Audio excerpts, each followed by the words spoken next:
I don't like saying that I'm apolitical because I think that that's just inaccurate, but I do think that I'm not particularly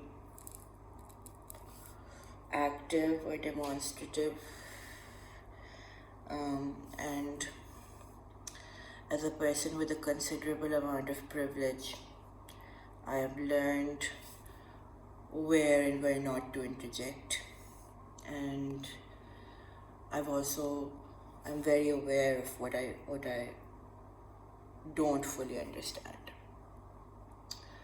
But I think it's really, really interesting right now with the West disintegrating into spiral of chaos to watch,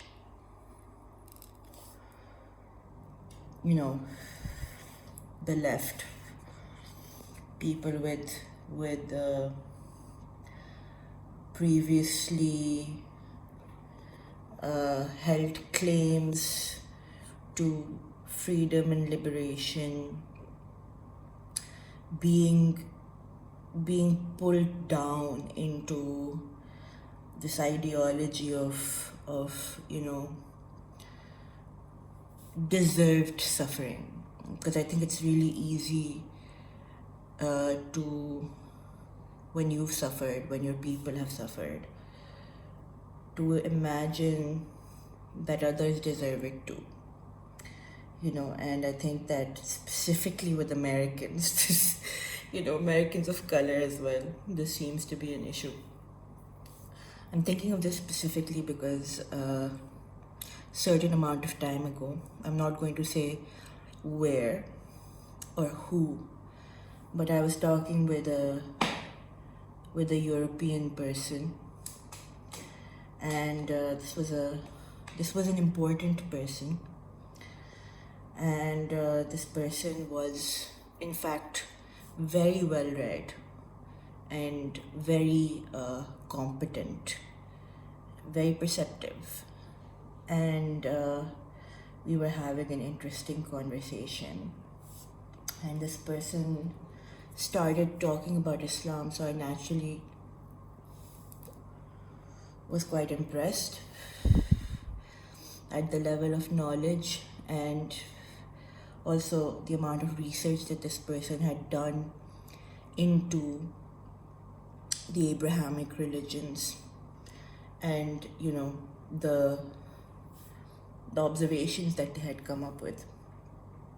And then amongst this enlightened conversation, this person just so happened to mention that Judaism in its core is that Judaism prescribes violence and supremacy in its foundations, and that somehow their idea of God is detached from divinity. And the conversation obviously was quite complex. I'm not going to go into the details of it. But, given what's been going on in Gaza and in Palestine in general for the last 70 years, in a spurt of anger, because this person was implying that Israel's actions are wrong, but their way of implying this was by implying that it is because Judaism is inherently somehow predisposed to violence. I thought to myself, initially, I was like, wow, he's on our side. He gets it, which is so difficult to find in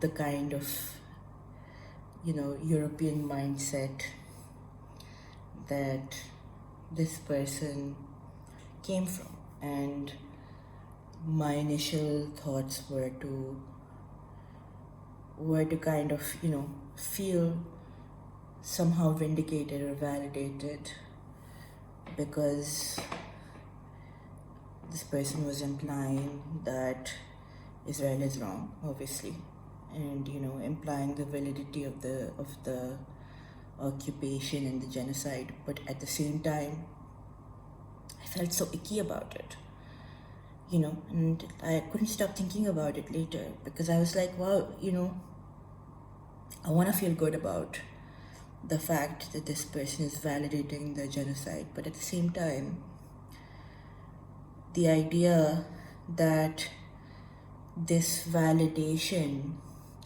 of suffering for people that I care about is somehow being brought about by putting down the beliefs of another people, by implying that they're inherently violent.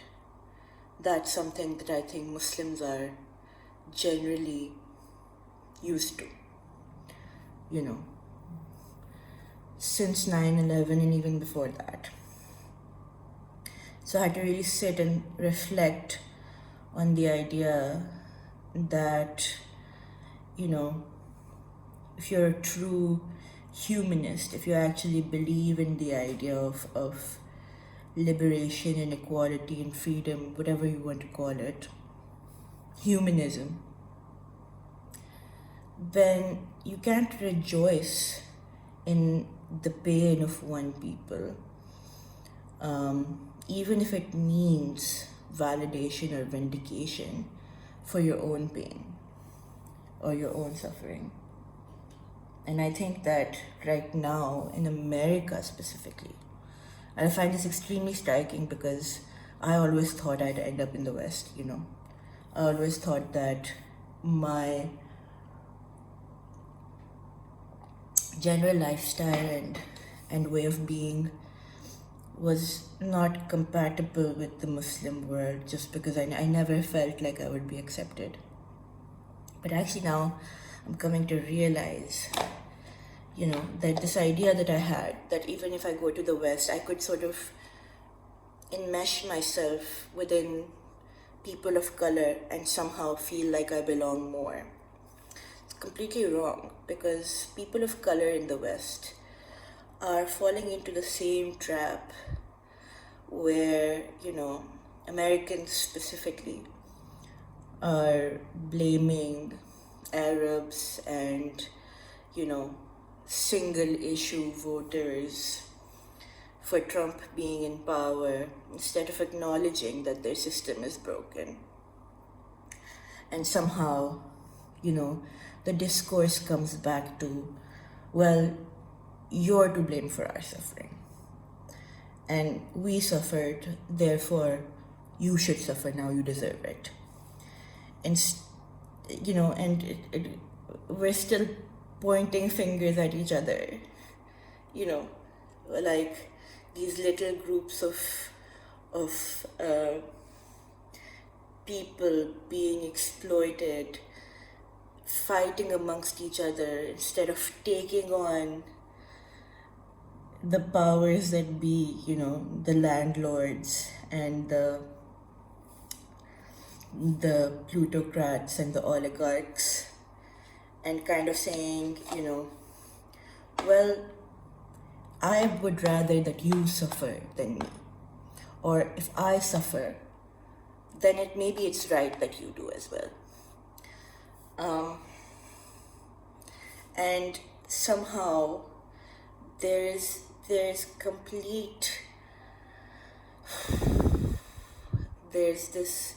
really sad submission, that this is just the way things are.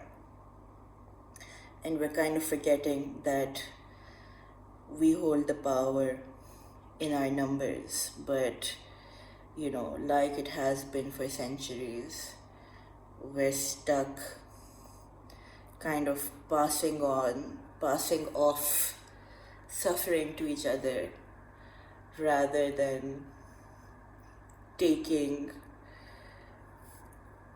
the idea of political liberation and the essence of power within our own hands and turning it on these people, knowing that the only reason they do anything ever is money. You know, there is no alternative, goodwill. Every single person in power who has ever, been pushed towards liberating the people from suffering that their own power has imposed, has only been because of fear of losing money in most cases. I just think it's so sad and funny that we're still stuck in this really, really kind of animalistic way of organizing, where we've kind of resigned ourselves to some of us suffering, right? Instead of the people in power suffering. Makes me really, really sad. And I think it's also really sad that people in the Muslim world right now are like resorting to anti-Semitism, and when it comes to fighting for causes that you believe in, your self-righteous kind of, love for freedom awakens. But when it's turned on you to stand up for other people, and this is not just Muslims, this is everyone right now is doing the same fucking, deplorable, hypocritical finger pointing, where they're just like, well, no, it's, we wouldn't have lost if it wasn't for you, and we wouldn't be in this position if it wasn't for you, and, we're suffering, so you must suffer. What about? Grow up. Your power is in the money that you spend. That's it. It's as simple as that. Continue to boycott. Continue to spend your money on into businesses that empower certain people and disempower others. That's it. It's as simple as that. And it's easy for me to say, I know I'm sitting here in a Muslim country that is very democratic and, very peaceful. I'm in Indonesia. It's a wonderful country with wonderful people, but I'm going back to Pakistan soon. And I'm going to have to be dealing with a lot of y'all, and I have friends in the States, I have friends in Europe, and I'm sick of all of you. I'm sick of all of this. I don't know. I am just sad to see that at a time when really this is a time when we should be rallying, right?